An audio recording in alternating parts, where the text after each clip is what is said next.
anybody who only has a standing room ticket, you'll need to take a seat as well. Okay. We have a number of things to get through, so I can then hand it over to the referee and we can get on with the business end of the proceedings.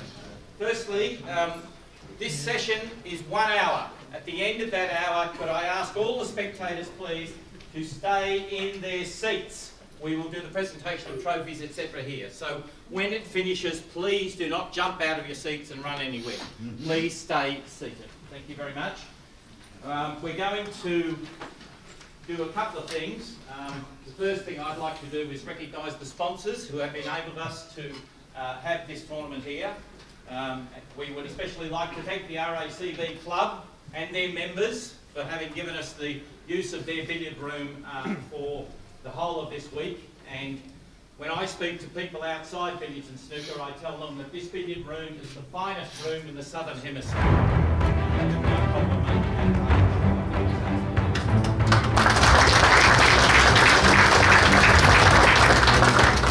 We've received sponsorship from the Victorian Government, and in line with their policies, we would of course recognise the original owners of this land, the Wurundjeri tribe, and we recognise their elders, both past, present and emerging. And we do that because this land on which we stay is very much part of the tradition of Victoria, and all Victorians are part of that tradition. We thank the sponsors Endeavour Life Care, Reed Furniture, Silex Ergonomics, Lock Logistics, Mount Compass Golf Course, Hanging Rock Winery, Resolution Imaging, Aussie Fresh, Alcox, Strawn, Arameth and Consolidated Leisure and Sport. And without those people, our sport would not exist, and it certainly would not be at the standard that this has been throughout this week. So we thank everybody. We're extremely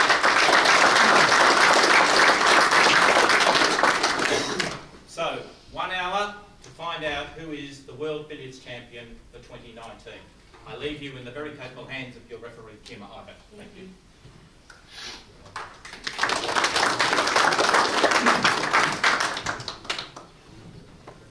Thank you. Peter Gilchrist at the table on a current break of 14.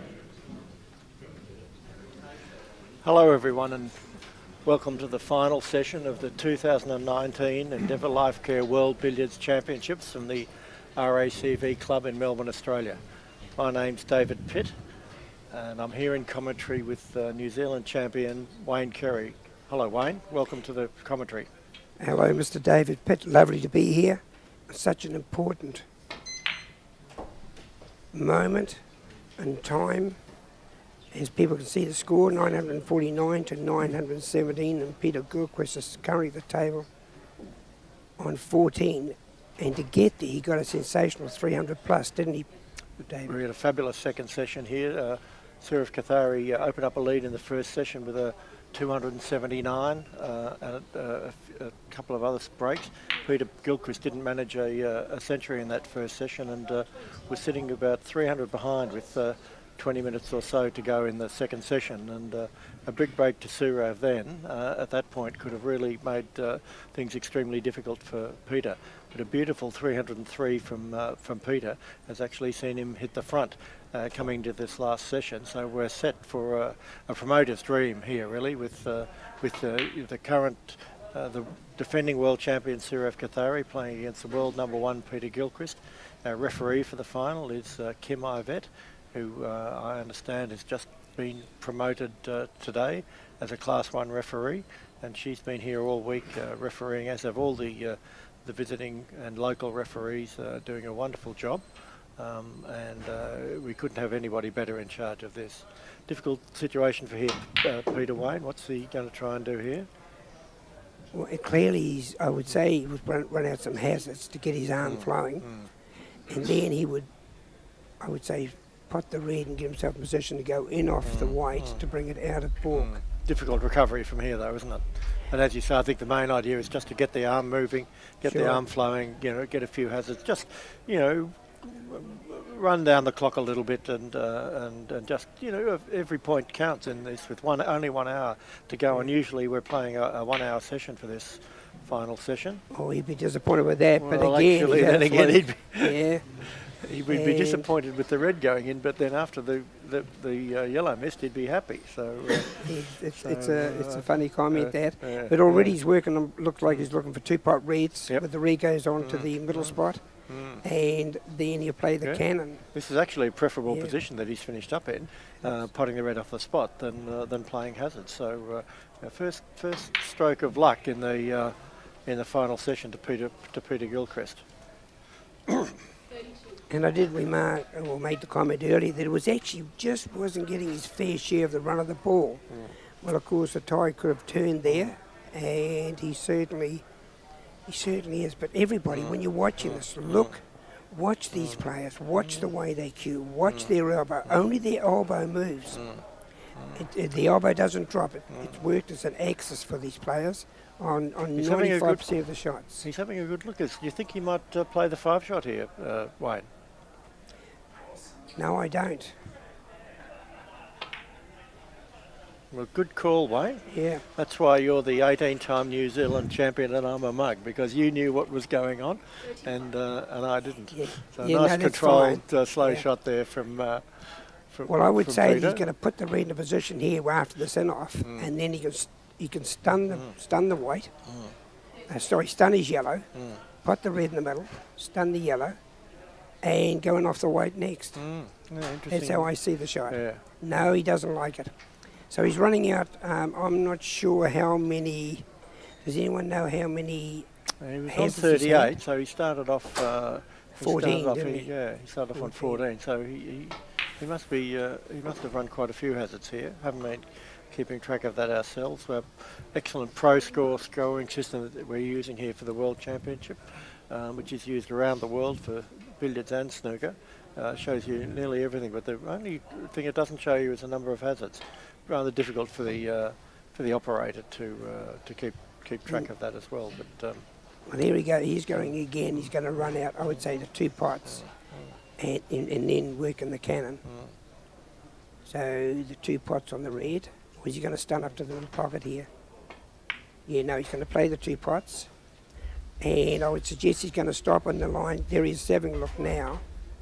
Yep, having a look now just to see the angle for a cannon. Sure, play the cannon. Probably just stun this red a little bit. I would say he'd run off the back cushion. He'd run off the back cushion. We'll see.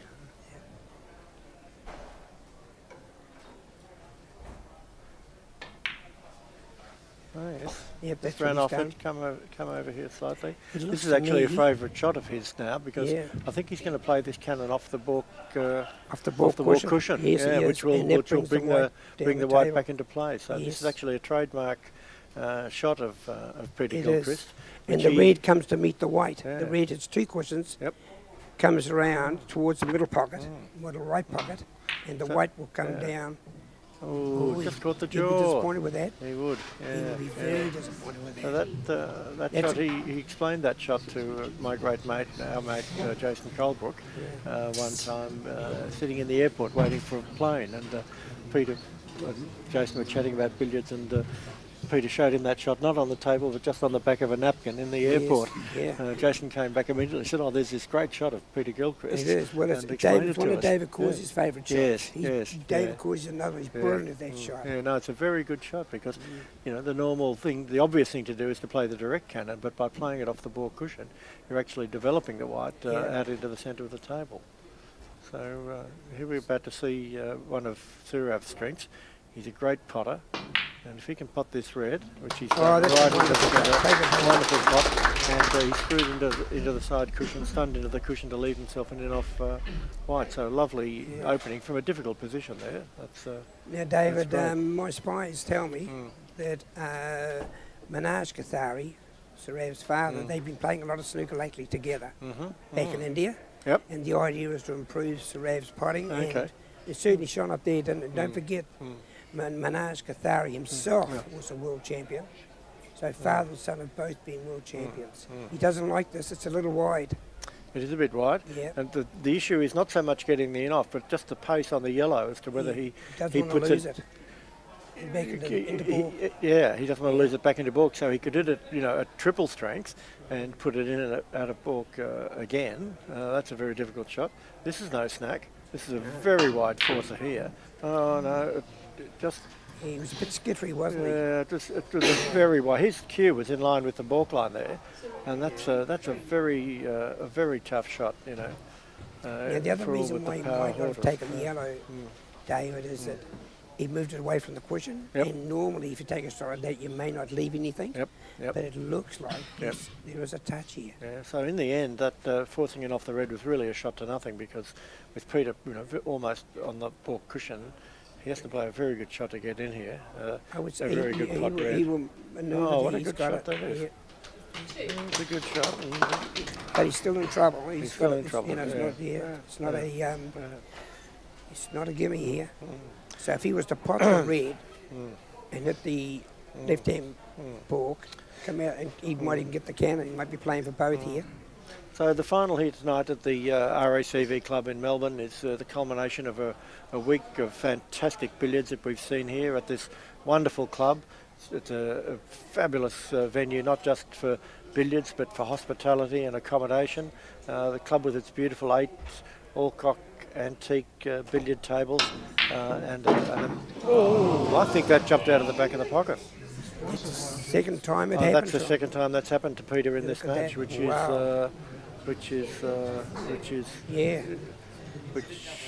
that jumped out straight of the back. He had one down here at the on the number 4 pocket, and now he's had one jump out on the number 6 pocket. So terribly bad luck there for Peter. He hit that into the middle of the pocket. And then you've got to pay kudos to Sourav there, because he actually had a look at the pocket and spoke to Peter, saying that's the sportsmanship of this particular sport. He actually said, gee, mate, that was bad luck. He needs a draw here. Ooh, stroke of luck there for... he may not wonderful. Thanks, Dan. Wonderful camera work there from our producer, Dan Lynch from Cue Ball TV, just giving us a replay there of that ball, not hitting the jaws at all, but just going straight into the leather at the back of the pocket, and the ball, which was actually off the table because the force with which it was hit was in the air when it hit there and came straight back out. And in the first session, Peter had a similar shot, which was a forcing pot red into the top left-hand pocket as we look at it, and again that jumped out of the back of the pocket. He hit both those shots extremely hard, but it doesn't matter how hard you hit them. They should be going and staying down in the pocket. So just a bit of bad luck there. Nice shot there from Sourav. He's left the wide over the middle, and he's got a chance of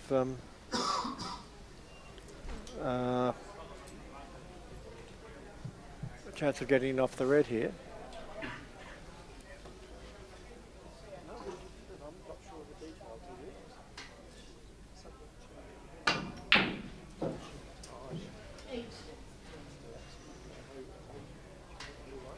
Oh, that shot's being kind to Sourav.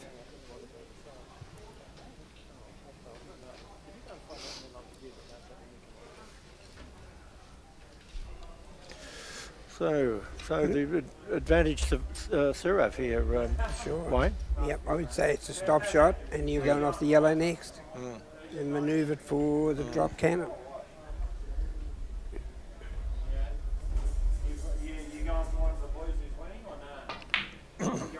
So as I was saying, Wayne, we've had a wonderful week of billiards here at the RACV club. We've had all the top players in the world playing here. The absolute cream has risen to the top here with the defending champion of the world, number 1. Honestly, it's been second to none here, David. I've been speaking to all the players, second to none. Do you know that, for everyone listening, there's 3 1,000 break players here? Incredible, isn't it? It's incredible. Obviously, there's been Mike Russell, who's had a 1137. Pankaj Varney, on memories, had a 1,092. But the man you're watching there sitting down at present, Mr. Peter Gilchrist, he has had a 1346 and also a 1,000 dead in Ireland a couple of years ago. Now, with the 1346, I was actually there. It was in New Zealand, 2007. Was down in Hamilton. And I can tell you now, we sat there and watched in awe. He got into trouble twice, David, in the 900s. Ugly trouble. Pulled off 2 sensational shots, and away he went. Oh, fantastic. That must have been wonderful to watch. I've never seen a 1,000 break, Wayne, and very few people have. But I have met 8 players who have made 1,000 break in match play. Wow. which is incredible. So I've met the I've met the four that have made them since the reversion to the two-pot rule in 1983, which is the three that you mentioned, plus Gilchrist, who made a 1276 in 1992. I've also met Michael Ferreira, who you would know well, Yes. from India, who made, I think, 1149 under the three-pot rule in the 70s. And I also met both Clark McConaughey and Horace Lindrum from a previous era in billiards, both of whom were multiple thousand break players. So big thrill for me to meet those players. And we've just seen an extraordinary shot there from Sourav. He really put his shoulder into that one, I think, and Yes. missed a pot off the spot. And I don't think I've seen him miss a pot off the spot all week. He's been Mr. Reliable in terms of that shot. But you know, here we are in the last hour of a World Championship match. 40 the difference, the defending champion playing last year's runner-up, and of course, you know, if they didn't feel a bit of pressure, they wouldn't be human. A nice opening for Peter here. So just a good test of cueing a stun shot, which you could play quite firmly, probably hit a little bit too hard to leave the white over there, but he'd be just happy to be in play here. I think he can get in off the red. Can't be sure with the camera angle about these angles, but it looks as though he can get this one with check side. I think he'll milk the red for a little while. So nice and slow. He'll just try to put that near the pink spot, and now he can bring the red back up over the middle pocket or near the white to recover the white. We'll see how this goes. So Sourav was given the good chance there and missing the pot off Look the at his spot. cueing actually, everybody. Just look, watch the elbow. It hardly drops. Yep. Look at that. Yeah. Beautiful. So Yeah, he's hit that. yeah. He's hit Beautiful, that quite beautiful firmly. cues. Well, beautiful pace. I'll just kiss together, and there's 5 or 6 different ways of playing this cannon. This is one of those shots where you're going to score, but what actually do you manufacture from that shot? So this will be interesting to see how it works. Oh, that's clever. Just do a little. Oh, no, he's out of He position. split them a bit. He split them a did. bit. Yeah, that's not ideal. No. He would have preferred, obviously, to keep both balls in front of him there. So it's a little bit tricky. This. He's this going to play scenario the here. check side. He's going got to get play lots the of cannon. work on that. Well, he's just grazed the white. That's a courageous shot there because you know, And it's out of balk. and he's left it out of balk, which is actually brilliant, isn't it? Yeah. 45 minutes to go, world. All the people around the world watching this. 45 minutes, 45 and 6 seconds, 5 seconds, 4 seconds. 45 minutes to go to be world champion. How would you be feeling at this stage, David? Well, I think I'd be a tad nervous. Wayne, I don't know about you. Just be loving every he's minute of it. just nudged into that. But it's I think clever. he's got Look, away with it. Yeah, it's He's clever. got a cannon coming back. I think Now on that's this what I cannon, like he's going to there. knock out, keep the white out of balk, Yeah, that's true. and he's just going to braze the red for it in off a pot. Wonderful billiards. And ladies and gentlemen, this just looks so easy, and it is not. See, he's had to lift the just to backhand yep, slightly. just to throw it a bit wide. He wants to just leave the red behind. No, he pushed it across the table. Okay, that's a safer play. He could have played a very delicate shot there, but this is probably not the time for extreme delicacy. You know, you've got to It was make probably sure a wider you keep angle than we scoring. realised as thought, well. Yeah. So simple in off here.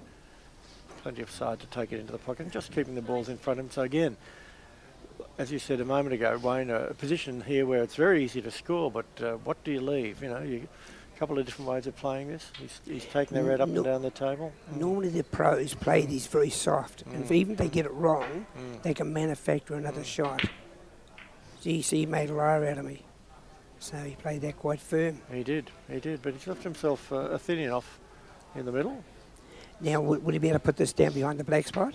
If Or with down a, behind with the a, with a bottom run spot. through, he can do Yeah. that. But is he just going to go thin? How's he going to play it? Yeah, that's clever. See, he's doubled up the shot. He's, Let's have 2 bites of the cherry here. This one. So you can see some of the crowd sitting over there on the side of the table, but at both ends of the table we've installed grandstands here at the RACV, and we've got a full house tonight, probably 140 or 150 people paying customers in here for this World Billiards final. So just another example of the wonderful support we've had from the RACV club and the hard work that the organisers have put into this championship. Would you say that particular shot, Dave, has now made Peter Gilchrist favourite? Not just Although this is yet, quite an ugly not just mistake. yet. This one's a bit smelly. Yeah. You know, if he was 400 in front, he'd be just potting the red here. But I think you'll find that he's going to. He did play the courageous shot. Yeah. That's tremendous billiards. So, billiards is a game of courage. As Horace Lindrum said, it's 50% skill, 50% luck, and 50% nerves. And you've got to hold your nerve and play the difficult shot if that's the one that's going to lead you to good position. And that's exactly what Peter's done here. He's now got perfect top of the table in 2 shots from a slightly tricky position. So if he can knock in a big break here, it's going to make things very difficult for Sourav with the clock ticking away as it is. Well, as I just mentioned to you earlier, I thought when he was on that red, I made him hot favourite to win it. And where he is right now, he'd have to be favourite. Oh, he's just drawn that back a few inches, nice and close into the balls, but with enough room to run through smoothly without any trouble. Coming off the top cushion. Possibly not quite far enough on the red, so he's faced with a choice of a very thin cut red, which would be a very risky shot, or he's safety first, he's just going to go in off it. Yeah, you see it's up to the pocket, yeah. Yeah. So he could be in no man's land here, and he is. He's in an ugly position. He's got the long loser to play. Finished with a long loser. It's surprising how often these players, the modern players, miss long losers, and the reason is not that they're inferior at them, but they only play one about every half an hour. So if you're playing long losers all the time and you've got your eye in, then it's an easy shot. But if you only play one every half an hour, it's not so easy. So Peter's hit that absolutely into the centre of the pocket there. And he's back into favourism again. Brought the red around into a beautiful cannon position. He'll just play gently, slightly thicker than half ball off the red, drop onto the white, and the red will just go into the corner. Ideally for a pot, but if it's for a pot or an off, it doesn't matter. He couldn't have played that any better. Why? Yeah, no, look, he's just got a nice angle there to come out, pot the red, come off 2 cushions for the next pot or the next cannon. Stun back, I think. He's going to stun. He is Yep. So the modern players are very confident with their stun shots. In times past, that would have been played with the side off 2 cushions, but nowadays these top players are such great potters that they're confident of just stunning up off the top cushion, more like a snooker shot. Now watch the spots on the yellow here. Now see if it spins. See the spin he's putting on that ball to make it work differently. So, and this is the beauty of the spots. They're wanting the spots to be played, the white spot ball, with the professional snooker players, but they won't have it for some reason. And it's a shame because we would be able to see what Magic I think I absolutely agree with you there, Wayne. I think it would be a great innovation for snooker. I understand that they did actually introduce it, or tried to introduce it a couple of seasons ago, but they didn't consult the players. The players walked in and saw this spotted balls and said, no, we're not playing with those, because they hadn't been consulted, which was quite right. But if they had consulted with the players and said, look, these are what we're going to be using from next year, I'm sure the players would have been fine with it, because they understand that it's making the game more understandable to the viewing audience, particularly on TV, because with these close-up type of shots, you can see exactly what's going on. Slightly tricky position here for Peter. He's covered the billiard spot with the white ball, so now his ball has gone up onto the pyramid spot, and he's going to have to just play a nice slow pot off the red here to try and leave himself straight on the red, which will enable him to revert to the top of the table. We'll see how he does it. Yeah, he's hit that nicely. Ooh, that's not too bad. It's not too bad, is it? Because now he can manufacture the going off the red. That was a really clever shot. This is why these guys are so good. He can now manufacture the red for one of the middle pockets with an in off, and then he's down the top again. Yeah, what a great player Peter Gilchrist has been over the years. Great ambassador first played in a world final at the age of 20, He's played now, this is his 11th World Final. I think he's 52 now. And he's just been an ornament to the game, both on and off the table. He's always ready to help out with publicity or with talking to fans and supporters, and to play in as many tournaments as he possibly can. He's been to Australia any number of times and also to New Zealand. So if you put a billiard tournament on and he can fit it into a schedule, Peter will be there. He's a wonderful ornament to the game. Wonderful ambassador. He really is. Sourav equally so. Yes. Wonderful, an ornament to the game. Playing, I think, in only his second World Championship final. Of course, he's a defending champion, having beaten Peter in the final last year. Beautiful controlled shot there, Wayne, from Peter, just coming within a couple of inches of the spot, but on a beautiful angle. And he's just having a look to see whether he wants to screw off this one or follow it through. See what develops. Lovely soft screw this. Yeah. Just got to pinch the ball, don't you, on those ones? He's done that with side to leave himself a nice angle. Beautiful display of Cship and control of the white ball. He's a beautiful player to watch. Yes. Really one of the most attractive players to watch in the game. Well, that's another thing with Peter too. You could take him home to meet your mother. He's just a really, really nice guy, as most of these players are, I might add. And I'm pretty sure you could do the same with Sourav. Oh, Sourav's a gentleman. Total gentleman, yeah. So interesting to just plot their path through the tournament. As I said, we've had all the top players in the world here, and Sourav came through the knockout section and then beat Robert Hall of England in the quarter-final, and then a great victory over Mike Russell of England in the semi-final with breaks of 205 and 4 other centuries. Peter came through in the other half of the draw, beating Dhruv Sitwala comfortably with several centuries and a 200. A couple of 200s in that game. And then in the semi-final, in a tremendous match against David Corsier, Peter with 101, 207, 123, 305, 137 and 174 overcame David, who only had 2 centuries, by 1183 to 1023. So that was really almost the match of the tournament, that semi-final, and really good to watch. Now this tricky position, Wayne. What's going on? You go behind. Oh, he's going to run through. I think he's going to use he's the pushing, stay out. Pushing. Oh, that's a lovely shot. Yeah, using the girls to keep the right out, and following through. Beautiful smooth carrying. Looks like. What would he do here? Pot the red, or would he play another cannon? Well, it's Dan Lynch, our producer, has just pointed out he's got to cross the balk line. So this is actually on 85. So being on 85, so this is actually a good opportunity for him to do that, which he's done very smoothly. Just a firm stroke, bringing his ball round. Possibly it's come a little bit too far. We'll see where it finishes. I'd have to say that's the A1 position, Wayne. I don't know about you. I just. Yeah, and because he's just float through this. Oh, I know he's going to go and off. It must be. Yeah. So he's going to play one and off, and another. Just a little soft one. Yep. Another one to bring it up for a drop cannon. So smooth sailing for Peter. 90 to go, and a lead now of about 130. The clock's ticking down. 34 minutes.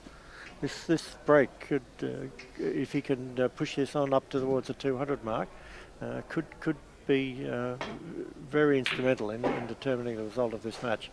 That's a nice shot, no risks, taking it in and out of balk over to the other side of the table, where he's almost bound to have either an off in the middle or a drop cannon. He's just playing a nice slow in off into the middle just to leave a drop cannon. Lovely shot there. Yeah. I think he played that with a little bit of drag just to slow everything down and make sure that the object white didn't move too far.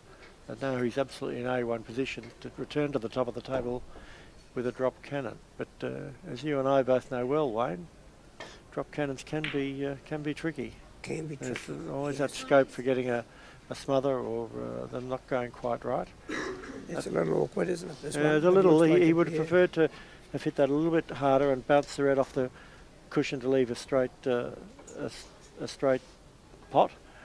He may have a skinny in off the red, but it's no snack. We'll see what he does. He may try to draw. No, he looks as though he's going off this. Yeah, so Just a shot with pace control. That one. Just make sure you bring the red out sufficiently far to leave it off for the next shot.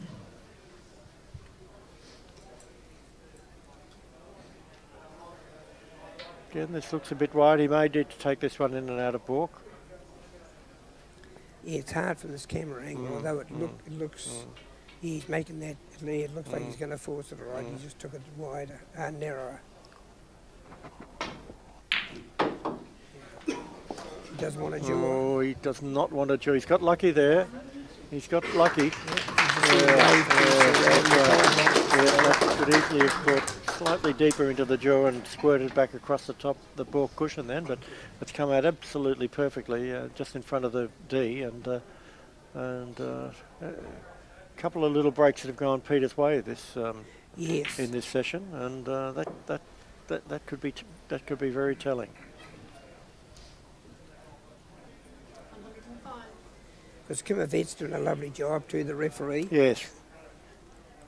Very good, and I understand that she's the first woman to referee a World Billiards Championship final, Wayne, which is tremendous achievement for her.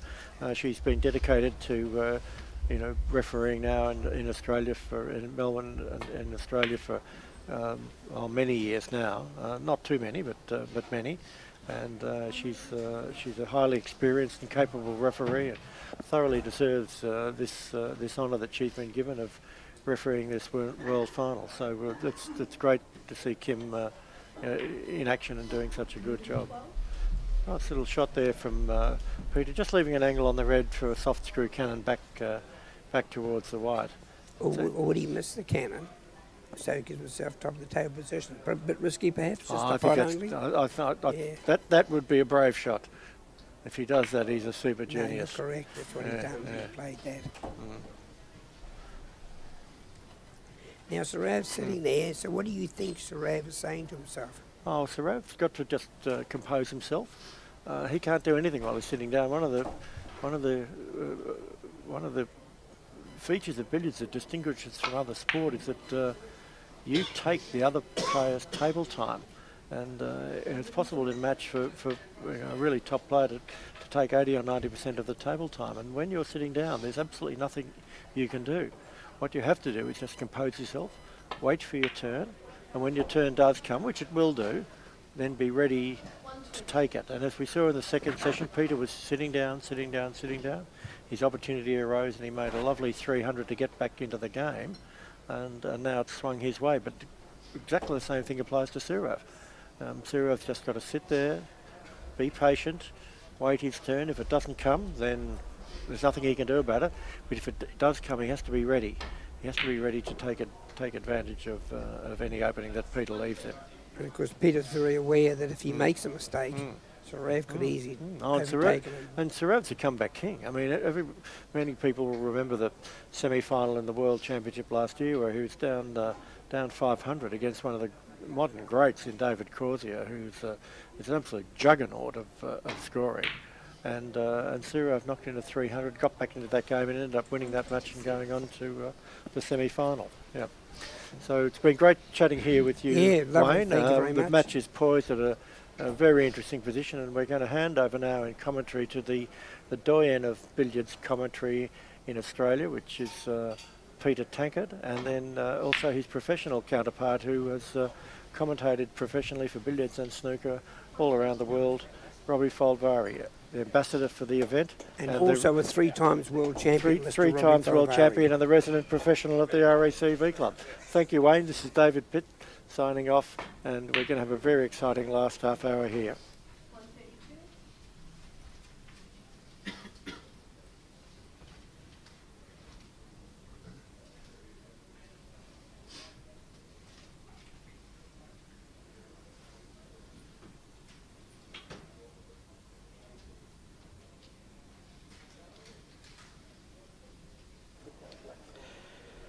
Down there. Thank you, David. Thank you, Wayne. And Robbie's just getting set to join us here. Obviously, the most exciting stage of the entire week. Promoter's dream. The world reigning billiards champion, Sourav Kothari, versus the #1 ranked player, Peter Gilchrist, in a repeat of last year's final, and tremendously exciting stage of the match. Peter, currently dominant on 134, has had a couple of lucky breaks, Robbie. Yes, glad to be with you, Peter. You're a good friend and a real doyen of the sport in terms of knowledge. Yeah, anything can happen still, but it's close. It's getting to the stage where Gilchrist is going to have to miss quite soon for Sourav to have a chance. At what point do you call it? Listen, I'm not calling anything. For a few times in my career, I thought I'd had it won, and you did. You told my match. You had it won.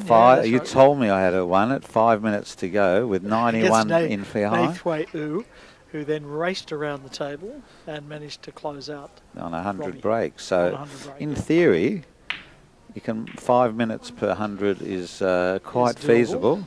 But 5 minutes, per 100 for 4 times 5, 20 minutes. So anything's possible, but yes. that was 100,000 to one nearly. Yes, it was. But it's been done before. I mean, Sourav is the comeback king, as Dave mentioned. Yeah, earlier. and if you play fast at top of the table, you can make it in 3 minutes. Really? 100. Yeah, you can. I mean, perfect top of the table, floating white. Yes. Close, but anyway. Peter Gilchrist nearly got perfect, and he's gonna, if he stays here. Yes. What would be perfect, Robbie? Just slightly offset? Yeah, well, that's the floating white position that we've become accustomed to. Mert O'Donoghue taught me that one, and Russell's perfected it, as well as Peter. Just off the straight, knock it back up and down. At the moment, it's heading towards postman's knock. Just bring the white straight down onto the top cushion, as he's trying to do. But Peter normally tries to get it off that cushion, but he's hit that safely, let's put it that way. Normally he'd hit it softer. Yes. So he's left the in off, which you don't really want to do. You want to stay at the top of the table. But he's got, and that's what happens. It's not perfect now. No, it's a narrow cannon, isn't it? And it's a forcing in off. So yeah, things can go wrong here. It's a Hobson's choice here. Sorry, Australian expression meaning no good choice. There is the shot forcing in off. A perfect shot will bring it right back to the middle of the table, forcing it into the left-hand bottom pocket. But you're so tempted to play a thin cannon and just hope for the best in this situation. But he's going to play the right shot. He's playing the forcer, so he'll hit the top cushion, side cushion, baulk cushion, and come back. And in the previous commentary that I did make, that's the art of billiards, to try and play the right shot. They both weren't playing the right shot at the start of the tournament, final. That's it. Now, where does this go? Needs to come a bit. Just making it a Needs bit to come awkward. a bit more. He might even go for the pot and cannon here, just to stay on the five table. shot just to. But the real shot is, once again, just pot the red. But that's pretty, I think most people would be tempted. You could forgive him for just wanting to hold the table at this stage, could you not? I think so.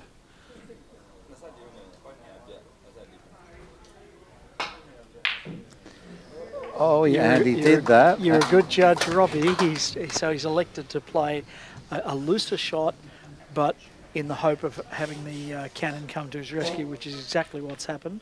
But will he pay the penalty now, Peter? Because now he's got a difficult shot. Yes. It's going to catch up with you in the end. It's called the snowball effect. Yep. But plenty of top spin. Juice on this one, right-hand side. Yep. Yes. Needs it to touch that jaw. Lovely shot. Not only that, that's perfect. Play a little cannon here, nearly get top of the table in one shot. He can clean, and he normally does. We saw it in the last match when it comes to the crunch. Slow down, make sure he's got everything right.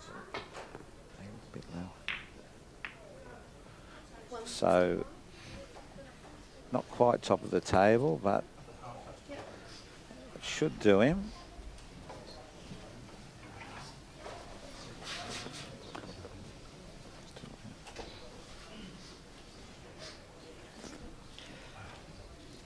And there we have part of the audience. Full house at the RACV Club in Melbourne. I can vouch it's a great club here quite regularly, and they've done their utmost to make this a great tournament along with the organising committee, which, Peter, you're a part of. Yes, and standing behind us in the commentary booth we have the wonderful genius players from Myanmar. We can say pretty much what we want, Robbie, because they don't have a word of English between them, but they are all genuine geniuses. Well, the opponent who... Yeah. The nightmare continues. I see them everywhere. That's right. He's the man who... I know. You're having nightmares. No, he's very nice to me now. He's a very nice guy. Yeah, well, now he's nice too. having gained your scalp. To be honest, it's great to see them here. They're fantastic. I was asked to coach there years ago, and they just played billiards there 20, 30 years ago. Yes. Only billiards, no snooker. Yes. And now it's come along in leaps and bounds. They had a major tournament there a couple of months ago. They've hosted the last two IBSF World Championships, so yes, they're eager to make their mark on the world stage. So getting to a critical point in the match now, we have a lead of 210 to Peter Gilchrist. By Robbie's calculations, if he can hold the table for another 10 minutes, he will be the 2019 World Billiards Champion, and if he scores during that 10 minutes, that might in fact be 15 minutes. We might have to call it the 15-minute mark if he's still at table, because while he's piling them on, every point he puts on now is a point that Sourav is not scoring and a point he has to make up. And also the big thing is Peter Gilchrist has won this World Championship. If he hadn't won it before, he might be a bit more nervous. So in that regard, he's even got more control of this match. He's not going to be as nervous as a first-time winner. Well, both of them have got experience. I mean, this was last year's final. As I say, this is just like, it's like billiards heaven for us tragics, because we get to see here in Australia exactly what we didn't see last year in England, and we get to live stream it out to the rest of the world courtesy of the dedication of Mr. Dan Lynch. Interestingly, I was talking to Dan earlier during the break, and Dan is streaming snooker, pool and billiards, and he's developed something of an affection for billiards. He's understanding the shots. Yeah. He's been forced to listen to us in commentary and drone on about drop cannons and short jennies. But give yourself a break. But look, I've been fortunate. I've done commentary with Dan in pool and snooker, and I must say his production has been improved every year, really. Absolutely, and now he's going to be a billiard player, apparently. Well, we need to induct him into the ranks. I mean, this is a game that requires, it's true, some degree of learning and skill, but it's one that keeps paying back. We've got a lot of guys in this championship in their 50s and 60s, and one or two even beyond that.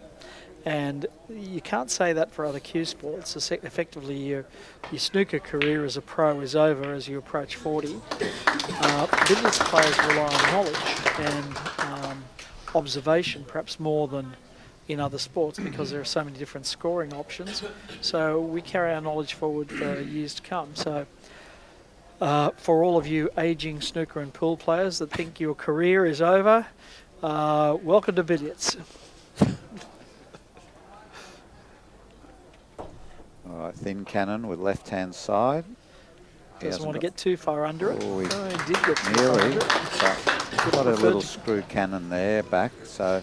Would have preferred to keep them both in front of him, I guess. We saw him do a few nursery cannons beforehand, and that was the way to get them, as my predecessor. My Here predecessor. We go, PK. Yeah, he's down on it, so he does. Only because he doesn't want to play the push shot. Total control. Well played.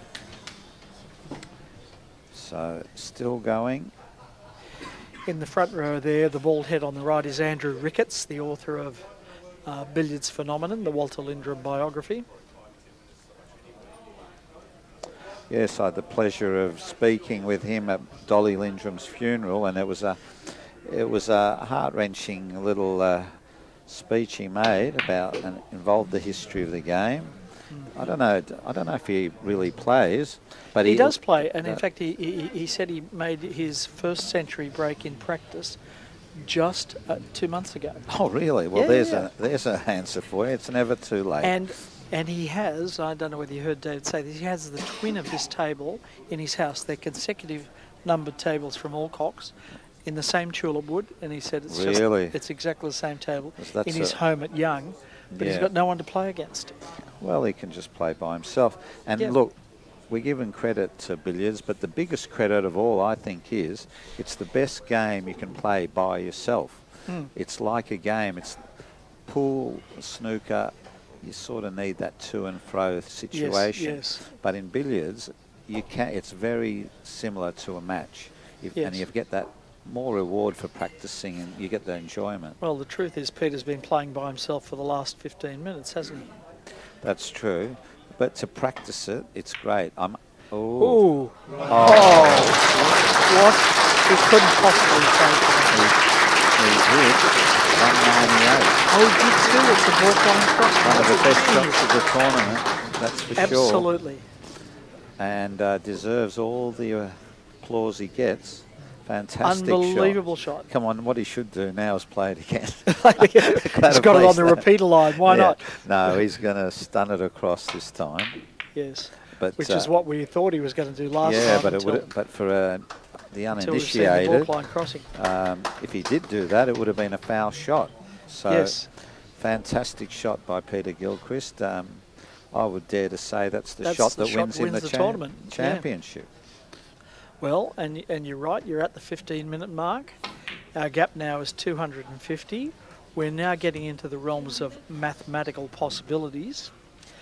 And time, we think our on-screen match timer is closely synchronized to the clock in the arena. It might be out by a few seconds. It doesn't appear that a few seconds are going to be terribly relevant in this context. Well, don't say that, because one mistake and this could be it. Oh no, he's landed. That's right. We say this with Nathway, who's standing behind you. Hasn't he gone yet? Where is he? Why isn't he going? Why isn't he going? He's bedeviling you. Yeah, I've been playing that long. I get these ghosts from the past, but honestly, I'm going to come back and get you. I get him. I've always wanted to go to Myanmar. Now I've got a reason. Money match in Myanmar. Oh, I'll have to practice. But anyway, let's get back to the serious situation that it is. There's a world championship on the line, and Gilchrist is playing so well under the pressure of the situation. It's great to see. He's formerly from England, now a Singapore citizen. That's a big change in lifestyle. I can vouch for that. Before he was the national coach, Singapore, I was. And, you know, it's a different climate, different situation, so well done to him. And I've just got to tell you, it's standing room only, 8 to 10 deep, up the top of the stands there. And nobody, you know, at the back, it's so hard to see the table even, but it's such a great atmosphere when you're in that situation. You know, you've got a small venue, lots of people. It's like the football. It's like the football. It's the opposite to the football, except because you can't hear a pin drop. And everybody is aware. I mean, what we don't want is a mobile phone to go off at this stage, but our tournament administration manager has just given us a little sign saying billiards is back. Well, in my view, it never went away, but certainly the crowd is back. And I think if we can turn on this kind of spectacle with the top players playing the best billiards we've seen in this country in many, many, many a long year, it's worth coming out to see this. Well, the live atmosphere is fabulous. Yeah, look, it continues the tradition in the program, which Don Richter had a lot to do with. It talks about the Yes. tradition in Melbourne. Yes. We've had leagues here all my life and 100 years before that. Yes. And it just proves that Melbourne is the sporting capital of the world, as we get always off my tell case. you. We Yeah, know that. I know you constantly tell me that, and I hate it when you keep proving it. And it's the most livable city in the world as well. So, Yes. and that is Look, why Robbie, I'm not it is- living in Singapore. Sorry, It Peter. is certainly the most livable city south of Sydney. No, it is. I believe that. Economic. Anyway, we won't argue about this. Let's get on The with this. state of Victoria has sponsored this, and I'm saying it, and it's Then economic that's good fact. enough for me. That's So- good enough for me. So don't worry about that. 12 minutes, 15 seconds, still doable, but getting harder and harder. Yeah. And you know, it's so. I've been in this situation. I've been runner-up in the World Championship. You can't do it. You're just sitting there. You've tried your best, not just before, at the tournament, but for months before to practice. And there's nothing you can do, and you've got No. to sit it out. It's a bit cruel, really. Yes. Now that kiss has gone wrong for Well, Pierre. so there's still some hope. Not much. There's a thin in off the white, but it promotes the white into not a great place on the table. He's still got the red in workable position. So I think he's just... No, he wants he to wants play to- the screw cannon, yes, to and keep it it won't working. matter if he might take a bit of time on this too. Just Yes, for no, he doesn't. He doesn't No. do that. It's actually not that far from half ball. From half ball, yeah. Bit of side, bit thinner, Bit of left, bit of Yeah. left. and no problem. Now the pockets are getting bigger and bigger, Yes. metaphorically. Sourav's arms are crossed. Yeah. He's sitting back, watching. Now, it would be fair to say that Sourav had the run of the ball early on.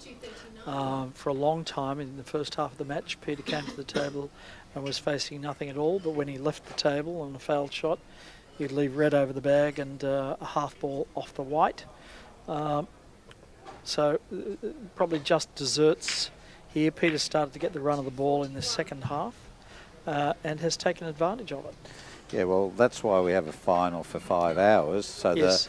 the rub of the green can even out.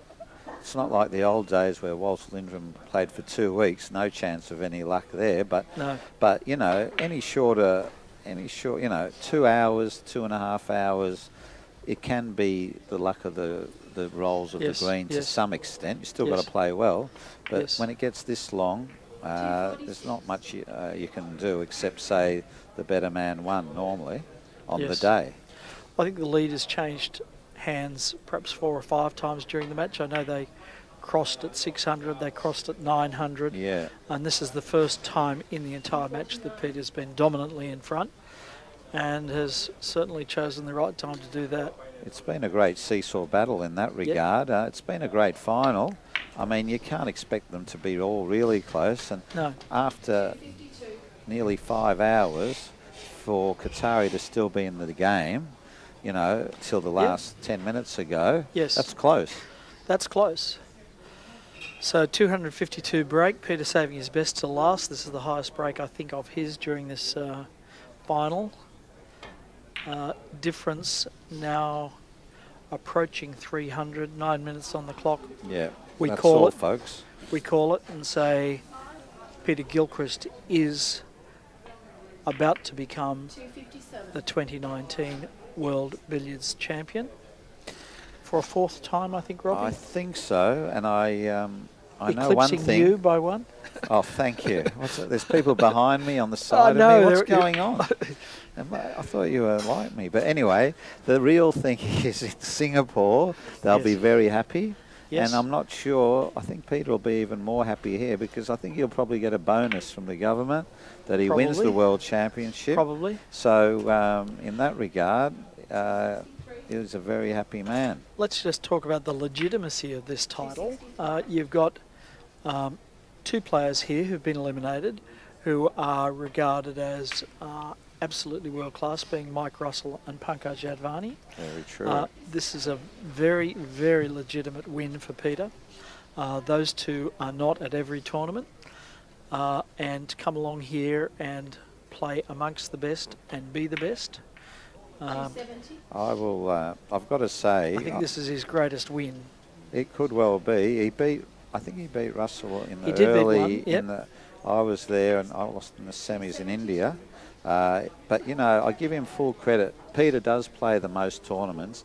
Yes. And he even says when he does an exhibition or something, I've been there, and he says, "Oh, I'm #1 ranking, but it's only on participation." Yes. But now he can really say that he is the best in the world. Yes, he can. And, This is very you know, legitimate. I give him full credit for that. Yep. We've had our differences, but Have you? but no, I really. can't imagine no, that. He's but- a delightful no, man, I'm and so are only you. joking. But the thing is, that's all credit to him in both Yep. aspects. Absolutely. Now, so there's a couple of hundred in the room, that's for sure.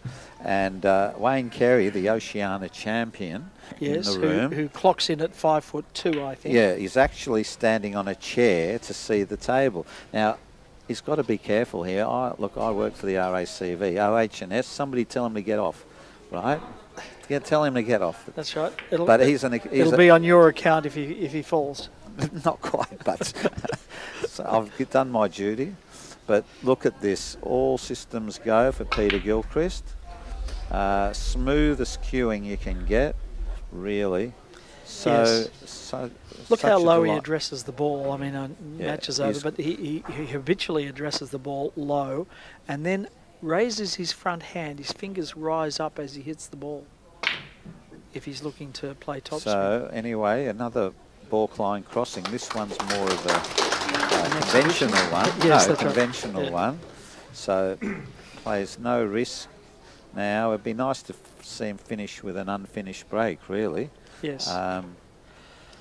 So he's tried to get under it. He might Oh, have, doesn't want that to drop. yeah, but it's all a going slip-through cannon here, isn't it? close. But whatever it is, it's a cannon, and he can continue to 300 with a bit of luck on his behalf. Spare a thought for Kothari again.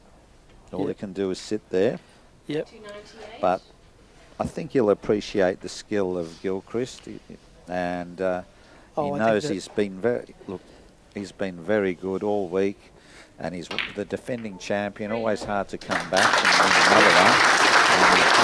And he had a few efforts. Doesn't want it straight. It's straight. Oh, this is tricky. It's a bit ugly. Exhibition shot. He might have a thin off here. 300 even for Peter. He's got Not liking it. one way Bites the lip. Not easy now, but I don't think he'll be too worried. There's cannons on, difficult ones, off the side cushion. Was just looking at the kiss cannon, but that's too close. Now, Robbie, somebody on our feed has said, who's speaking? His voice is very relaxing. And they said, that's Robbie Foldvary. Beautiful voice. So I have to tell you that Robbie is also a wonderful guy. You must go back. He is. You are. And he does have a beautiful, relaxing voice. And knows a little bit about billiards as well. Just a little bit. You did say that. I'll send them a card. But yeah, well, that's nice of him. And Dale Kennedy decides that he's now barracking for Gilchrist. Not very brave. Not very brave, Dale. You could do better than that. So, Kothari's at the end. Oh, he's gone in off. That sums it up. He didn't want to Yes. go in off there. Not with the yellow in balk. I think he just might try and show off with a long pot here, maybe. He Yes. knows it's all over. He's not too bothered.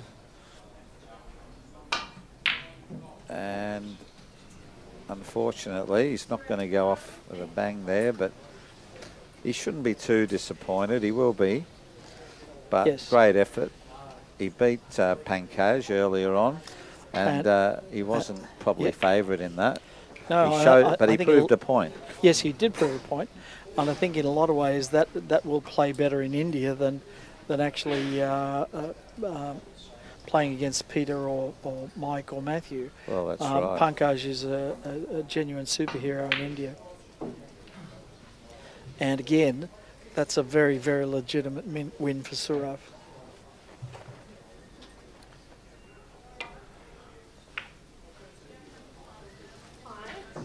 So he's just going to try and play out this, but it's a no avail. He's certainly not in the hunt. But I think his dad, hello Manoj, haven't seen you for years, will be still very proud of him. Yes, he will be.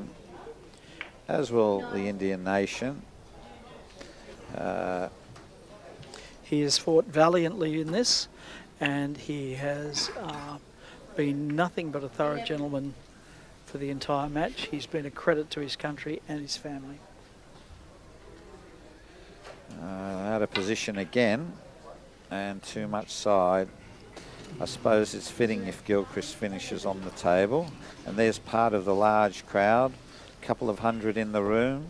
As we said, Billiards is back.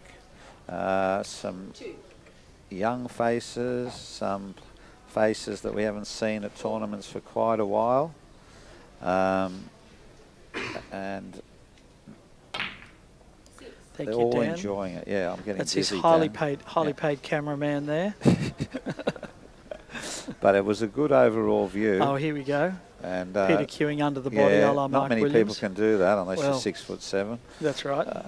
You need hips higher than the table. And we to must do that. mention that Peter's dad, Frank, is here. Yes. So that's a extra fillip for the Gilchrist family.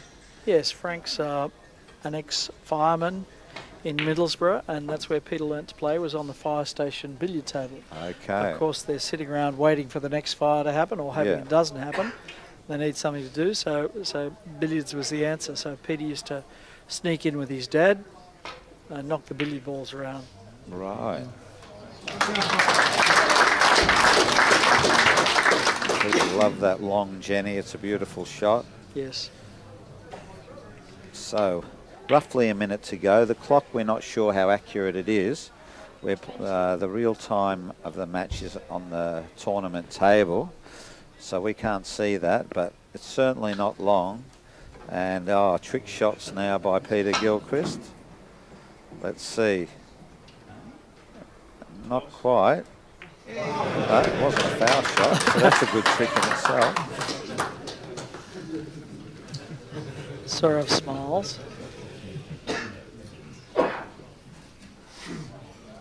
Might have a little in off here, not easy, but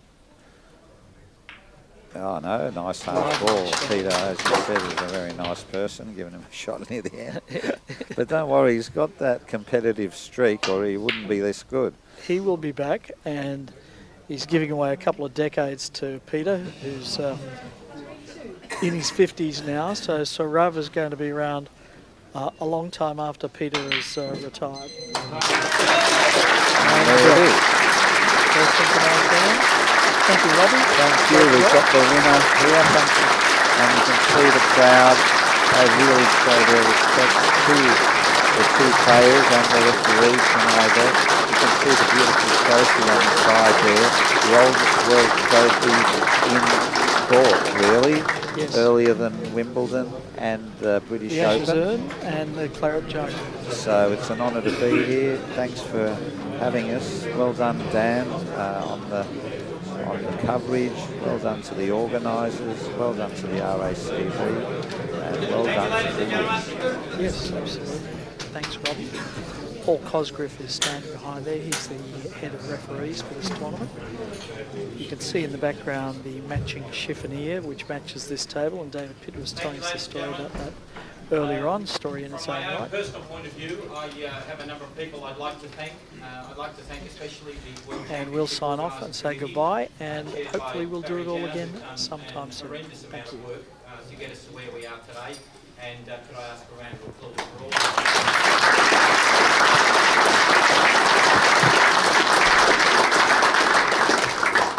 I have a personal vote of thanks to all the referees that have performed throughout the week. We couldn't do anything without the referees, and the commitment that they've shown has been enormous.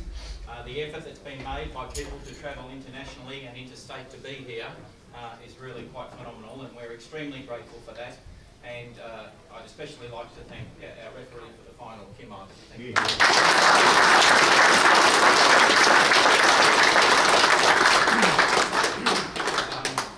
This has been been an extremely successful championship. In the words of one Antonio Samaranch, the best ever! Most of that is due not just to the work that people do in terms of presenting this, etc., but in the manner in which everything about this championship has been disseminated to the world. I'm extremely grateful to Neville Moore for all his work with the Pro Score and having the electronic scoreboards, and then having them linked into the streaming that was also provided not just by Neville but also by Dan Lynch. And to those people we are extremely grateful, because it's our public perception that it is going to make sure that the sport grows and develops over the time. So thank you very much.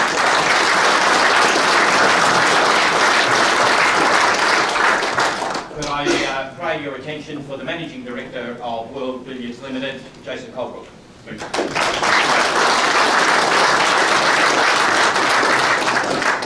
Firstly, I'd like to thank the crowd. We've got a fantastically large crowd, you know, for a billiards tournament. It would be a very long time before we've had this many people at a billiards tournament. But not just a great crowd, but a knowledgeable crowd. The crowd understood the shots and what was going on, and the applause of this. Excellent. I'm sure the players thoroughly enjoyed having such a large and knowledgeable crowd. Thank you for all of you coming. It really makes me happy.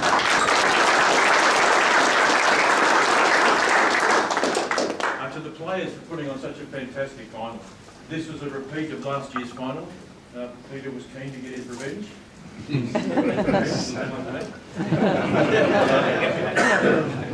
But a fantastic final, very absorbing. A promoter's dream to come into the final hour with the match in the balance. So you guys put on a great show. It was a really, really good final. Well done, both.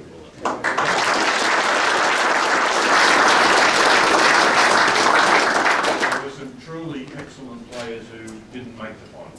So it's a credit to you too that you're such a class field to make that one.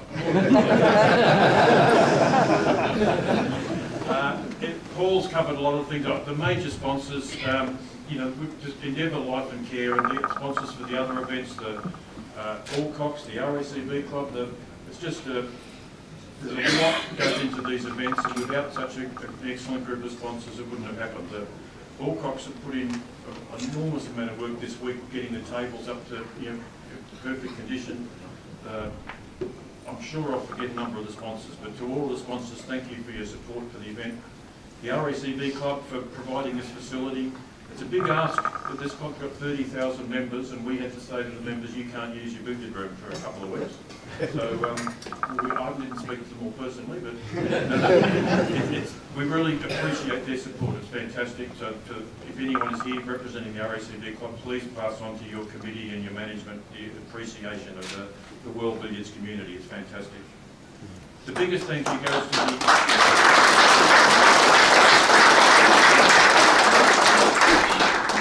Thank you goes to the Australian Billiards and Snooker Council. These events, when we move them internationally, they need a country to put their hand up and say, yes please, we want it, and we're going to do a good job of it. The Australian Billiards and Snooker Council was very early on board to support this event. They've worked tirelessly, every person on that bought the Australian Billiards and Snooker Council, the subcommittee they formed to run this event. There has been no level of support that World Billiards could have asked for that has not been provided. I believe the Australian Billiards and Snooker Council has really put on just an exceptionally fine billiards event. And so to conduct the ceremonies from here on, I'd like to introduce Frank Jewett, President of the Australian Billiards and Snooker Council.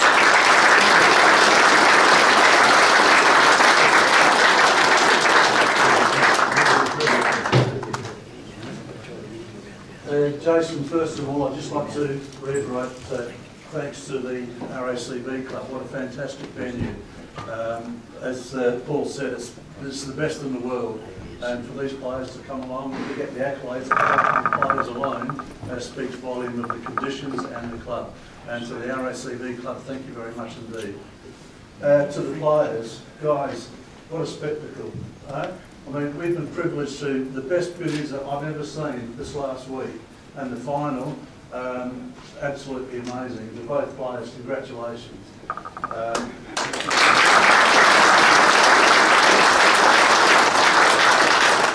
There's been a lot of work behind the scenes that went into this event. More so, getting the two world bodies together, that was a big task.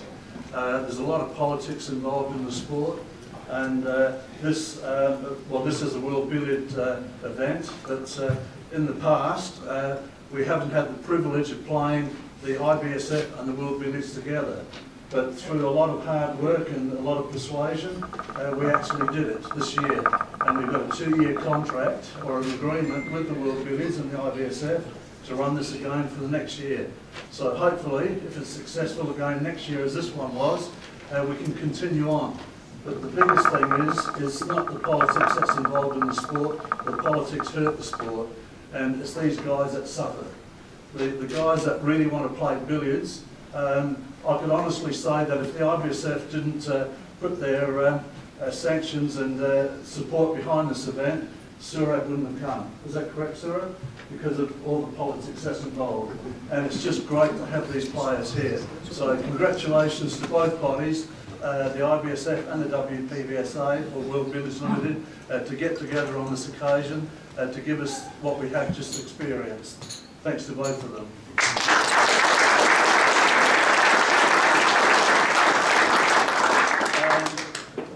I would like to thank all the referees.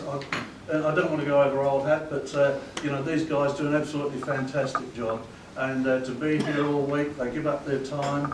It's not an easy job. And to Kim to do the final, you know, the players are here for 5 hours, but they get a break, they go and sit down. Kim's concentrating all the time, and she did a fantastic job.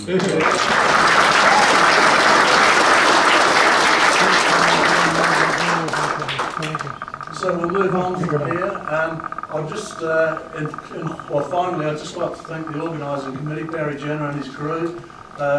Barry was unknown up until 18 months ago.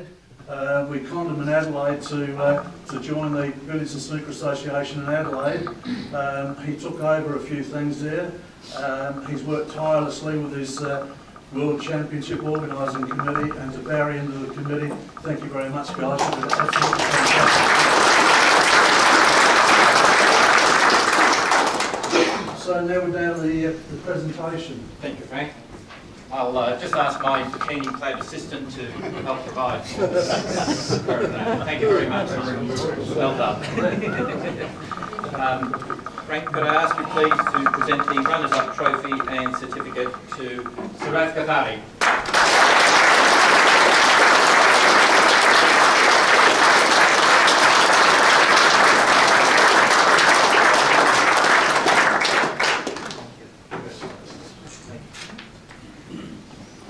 Sourav, did you wish to speak? Well, I really don't know where to start from, but I'm taking a lot of heart from this event. Australia is extremely special. First of all, I want to congratulate Peter on a fantastic victory. Final session, I think, was very important, and you made a fantastic 300 break under pressure. It was fantastic. So, fair play to you, and really great job.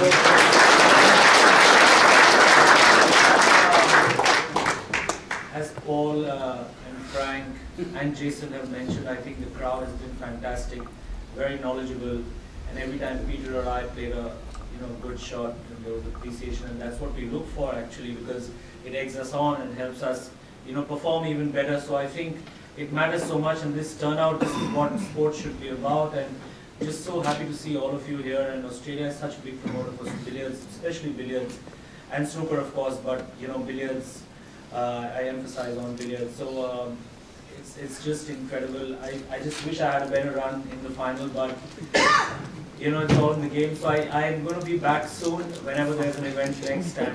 And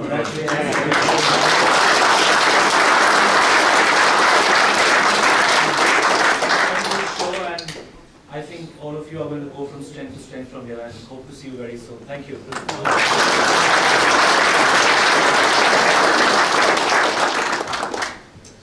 Frank, could I ask you to have Warwick Logan come in and help you to present the John Roberts Trophy.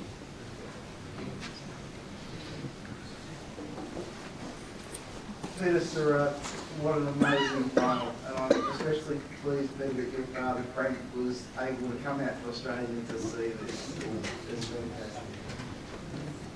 This trophy you're about to receive is 150 years old. Don't Frank, leave face. Don't lift the top of it.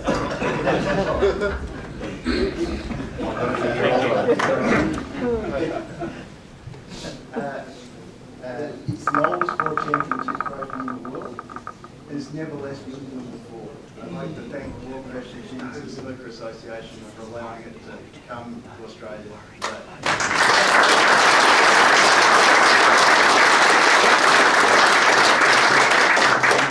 It was made in 1869 on the occasion when the leading players in the sport got together with the major sponsors of the sport to create a unified World Championship for the first time. That was tremendously important in it becoming a major sport, and as we reunify the World Championship this year again, hopefully we'll see the sport grow and do better and better.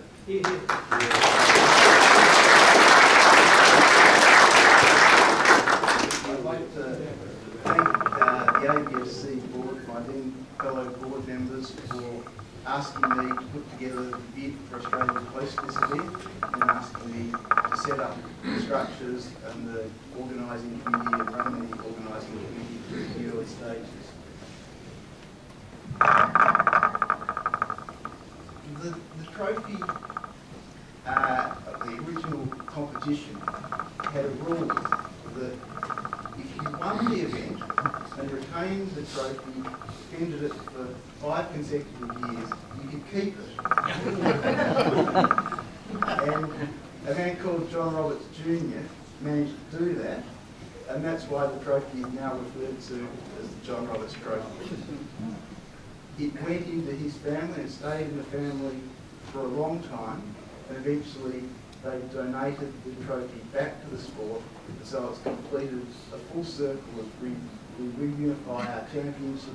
The symbol of the unity of our sport is here today.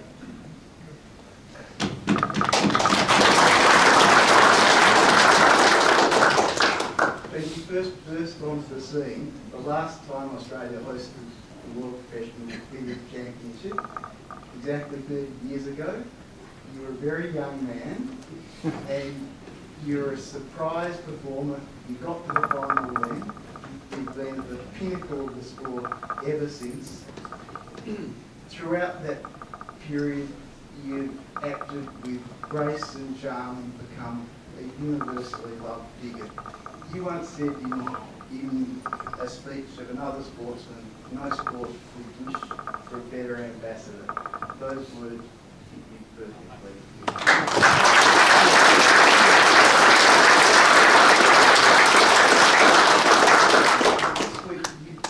Played magnificently. Sourav, you beat champion after champion after champion to get here.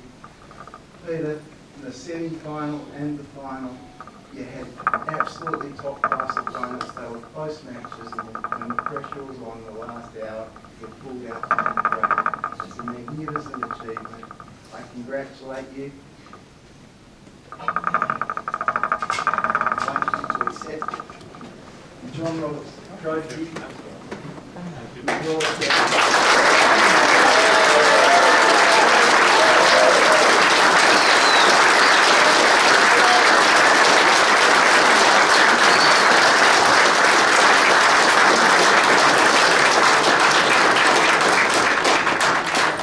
Peter, if you just return that trophy to Frank, he'll give you the other trophy.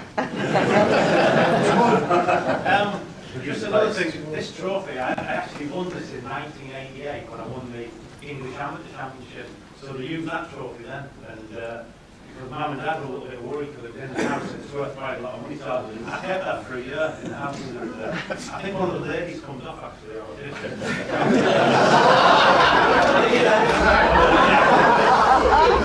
Yeah, well, tremendous trophy, and it's just a massive honour to win this game. Thank you, Warren. Well done. Yeah.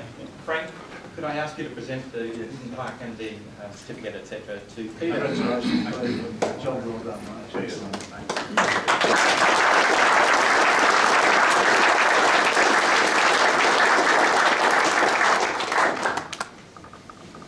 Peter, would you like to say a few words? Yeah, sure. Firstly, I'd just like to congratulate Sourav on not only getting to the final, but being a tremendous champion for the full 12 months. You know, you talked about ambassadors for the sport, and I don't think that the final is Sourav, you know.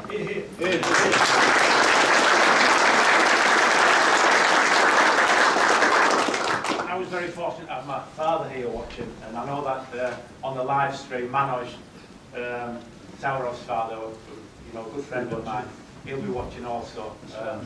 So I'm sure we'll just be delighted that we both got to the final anyway, and I repeated last year was good. You got me last year, I've got you this year, you can get me next year. Thanks to all of the organising committee. Yeah, all the organising committee. A couple have gone back home already, I think. Steve Cowie, who was the tournament director, he's done a tremendous job. All of the referees. We even had not just the lady in the final, she was tremendous, didn't put a foot wrong, never does, great referee. But we also had one from Singapore as well, Lily Yu, which was quite unique, so that was quite good, having a few female referees. Yeah, all the thank yous have been done, so I think it's to the bar now. And thanks for being a great crowd, and hopefully we'll come back next year and the year after and the year after.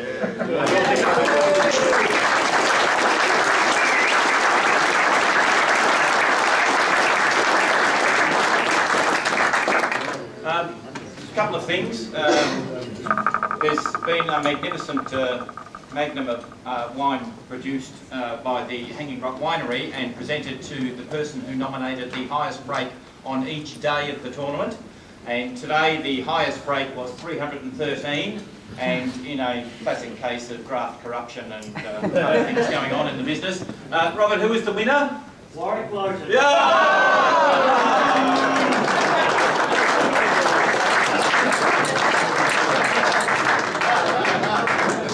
You have the opportunity, so coming in. You stand there, Warwick, and look suitably abashed, so you should be embarrassed. Now, in terms of high breaks, it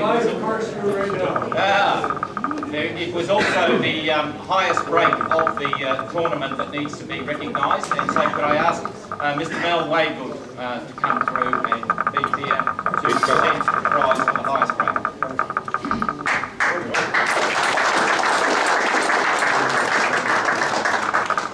Now, did you want to say a few words, or you want to just present the trophy? Yes. Ladies and gentlemen, I've had a lovely time watching magnificent billiards. I've got a little bit, but I'm rather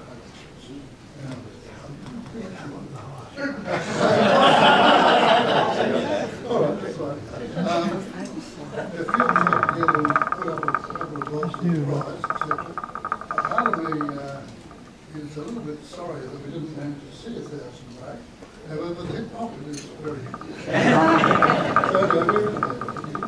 Okay, the highest break, the 464, Dave Courtier.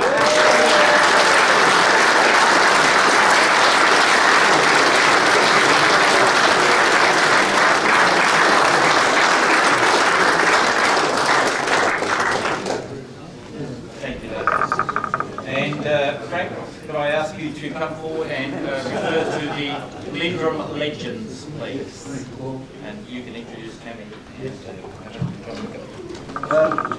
We're privileged once again that Tammy Lindrum and the Lindrum Foundation have sponsored a Lindrum Legends. And Tammy Lindrum from the Lindrum family, I'd like you to come forward and present the prize for the trophies.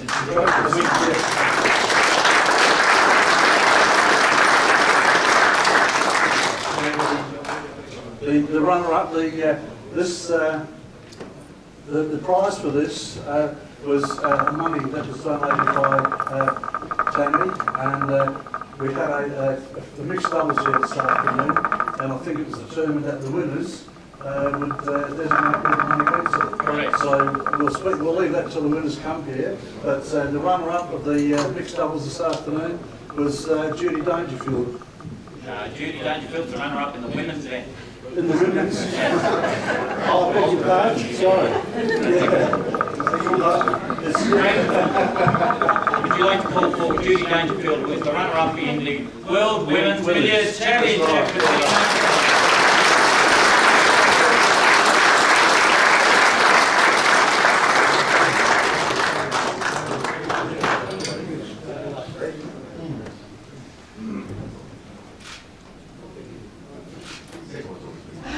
Judy, there's a medallion to be placed around your neck. Okay.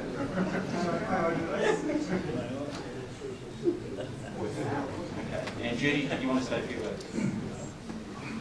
Firstly, thank you to the organising committee of the World Billiards this event. It's been fantastic.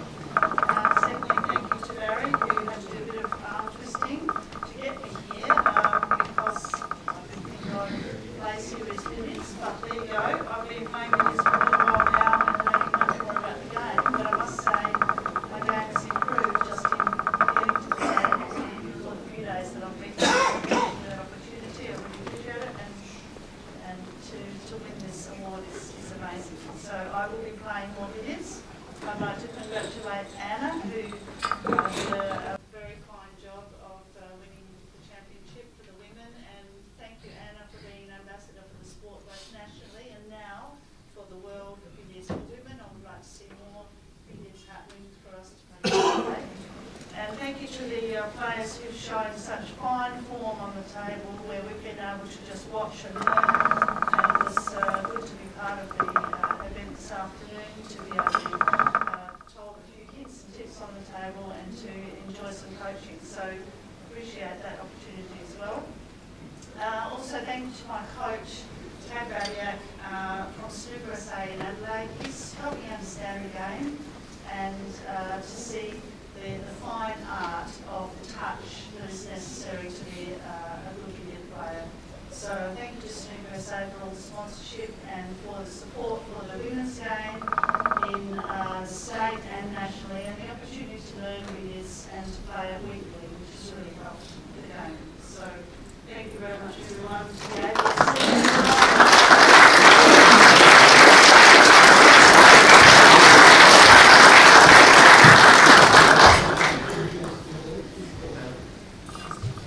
And to the 2019 Australian and World Billiard Champion, Anna Lynch.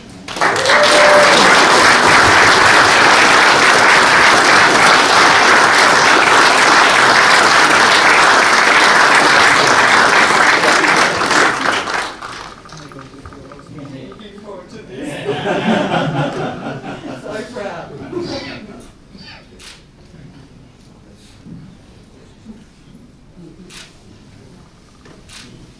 Congratulations, well done.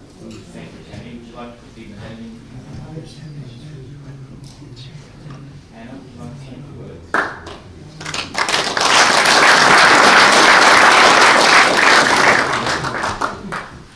First of all, thank you to Judy for being such a wonderful, competitive opponent. She put me under a lot of pressure and played so consistently throughout the entire day. So congrats, Judy. You did great. Also, big thanks to Business Alex for sponsoring this event. He's put a lot of money behind this tournament, which is great for us, and it's definitely got quite a few runs in Australia. Champion Award, which I'd like to thank all our Australian girls champion for this tournament. Also, thank you to the RACY for a wonderful tournament. Also, I'm very helpful in letting me come here and practice before the event. So, thank you very much to David and the organisers for thank you very much everybody for being involved.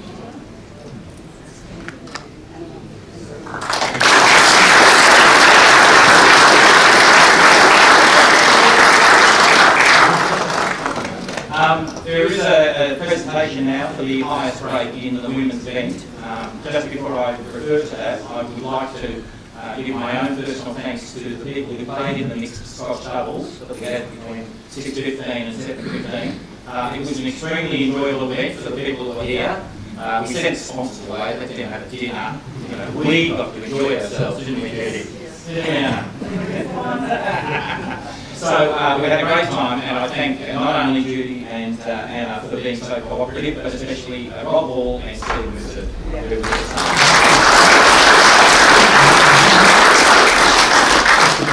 the high break prize in the women's event. It was won by Anna Lynch, who not only had the highest break in the women's event, but in playing in an event against the men, had an even higher break. So this is a billiards player of quite famous renown. She is really capable. She is a very worthy World Women's Billiards Champion. Highest break prize to you, Matt.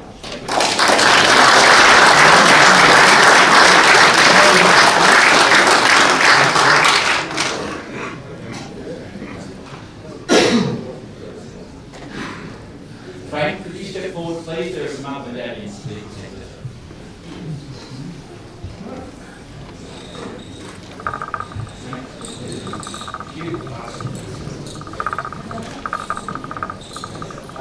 Just before I get Kim to come forward and receive the medallion, Kim, there's a score sheet being signed, because otherwise there's operating a clock.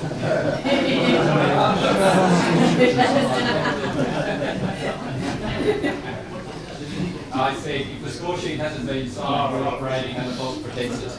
However, we do have over 160 witnesses to the fact that Peter managed to win. So I understand that we'll have to take all of you into court to prove that he did win. Has it all been signed now? Yes. Okay. Frank, do you need these names? Yes, I do. So, Frank, the medallion for the final referee, Kim Ovett.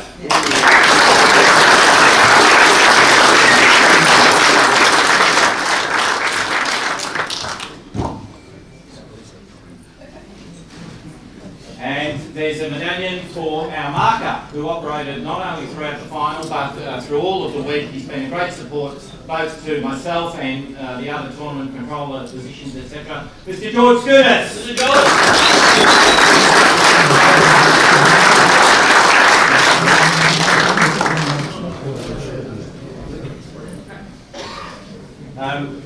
There's a medallion for the head referee, whoever that person is. Thank you. Thank you, Frank. Head referee Paul Conger.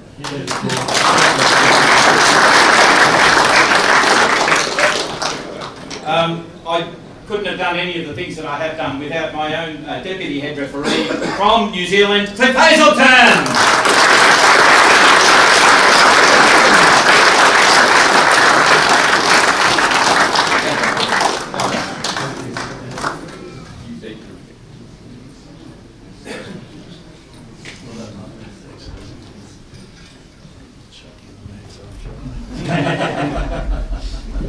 And we've all heard that Steve Cowie's on the road. He's making his way up to Bathurst. This is an extremely hectic weekend. He's managed to not only arrange the final and get everything underway today, but now he's driven up to Bathurst to be there for the great race tomorrow. So I'm very pleased that Steve's done that, because he took with him one of our referees, Kevin Christie, who had come out from Ireland, and he came for the billiards, but I said to him, if you're going to go anywhere to see a car race, Bathurst is the place to go. So being in Australia at the time when the race is on, I think it's a magnificent thing that they've been able to head up there. I hope they have a great day tomorrow.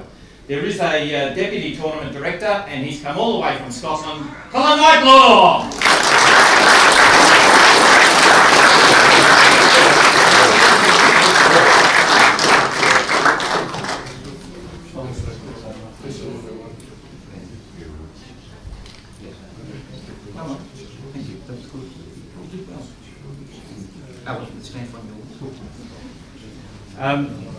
Simon, is there no medallion for you?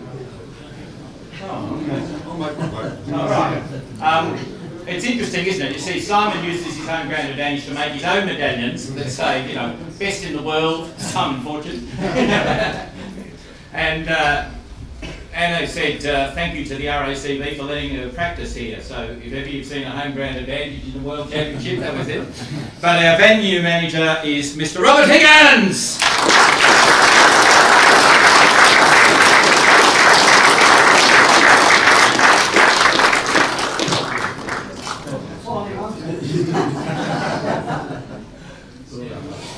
Thanks very much. Before we do the raffle draw for the final balls, I would like to take this opportunity to make an announcement. We've had a number of referees that have come through in the state of Victoria, and we've been extremely grateful for the efforts that they put in. We've obviously had some very good referees. We've had referees that have been prepared to travel anywhere to referee, and the classic case of that has been our referee in the final, Kim Ivett.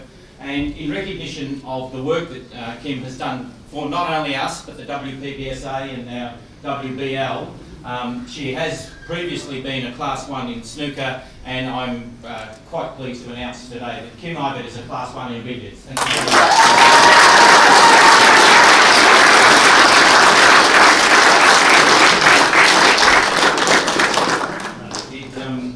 Don, you did the writing influence? Good. Great. Okay, there was a raffle for the box, which has been beautifully presented by Mr. Roger Buckmaster, of the balls from the final. And after the winner has been announced and they're able to collect the box of balls, we will ask Peter Gilchrist to sign the yellow, and Sourav, you will the white. So you get to sign the white, and Kim, you get to sign the red. Okay, so we'll do that. As soon as we know who the winner of the raffle is, Frank, could you please draw the winning ticket? Have you got mine?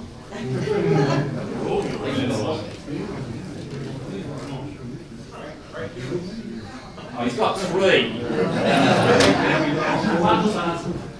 I don't believe it.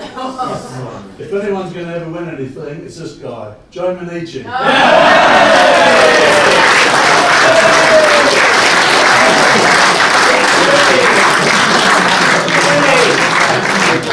Unfortunately, Joe's not here, but I'm not sure that these balls get across there.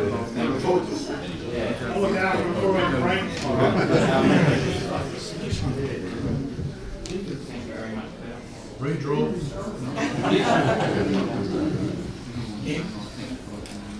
Here.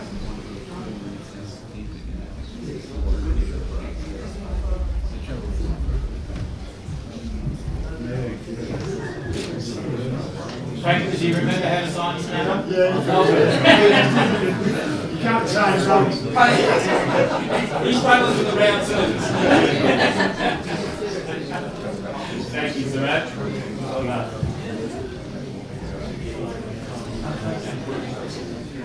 We're extremely lucky here in Australia, both for the fact that people do travel from the other side of the world to be here, but also that our New Zealand neighbours support us as much as they do in terms of providing not just referees, but players in the competition, etc.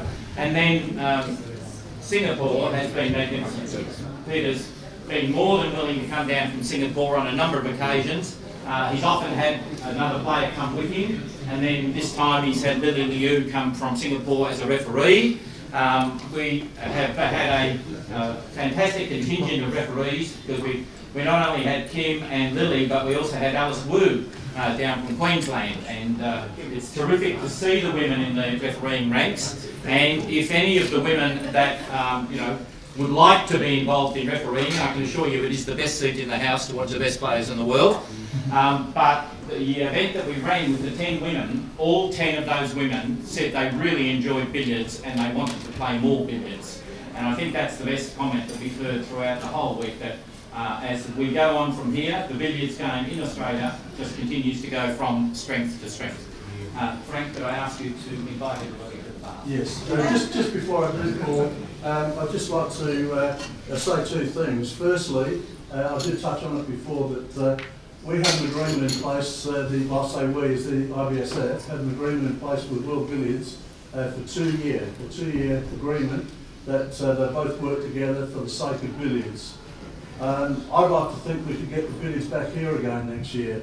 We have a lot of people here, and people power makes a big difference. So if you want the Billiards here next year, please go to your Victorian Association. Let the club here know that you thoroughly enjoyed it and you'd like it back again next year, because as far as the ABSC go and the World Championship Organising Committee, I know they'll be very pleased to do it again next year.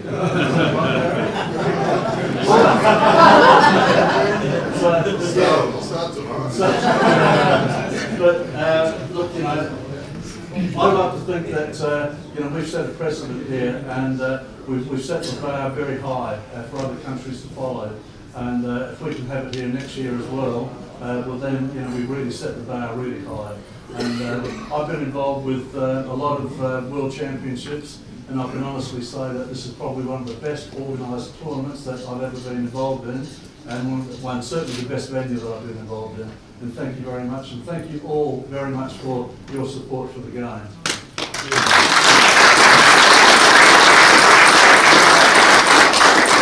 In closing, I'd just like to thank Paul Cosgrove for emceeing tonight, his right-hand man, Robert Higgins. Robert, where are you, mate? Well done. Well, you move around a bit, it's hard to find you. But these two guys are so professional. They bring another, they lift the level of professionalism to the game. And to you two guys, thank you very, very much indeed.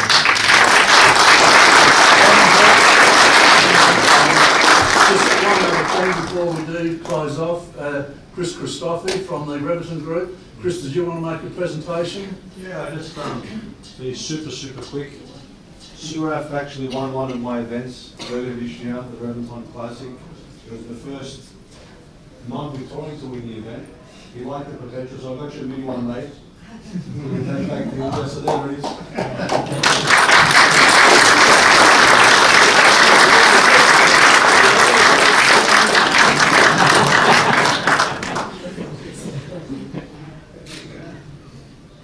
If you think the miniature's heavy, you should see the potential. Masters as well, and I would like to, I hope the event does come back next year. I'll support it next year as well. I'm happy to put something towards the world body, and I hope you come to the Masters in the next couple of years.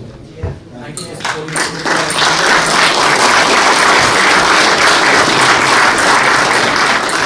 In closing, we'd like to invite everyone next door to the Carbine Bar. There's drinks and a few nibbles there for you, so thank you very much for your attendance. Hopefully we can see you all again next year, but I'm sure that there's other tournaments here that you'll be involved in, and thank you very much for coming along. Thank you. Thank you very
much.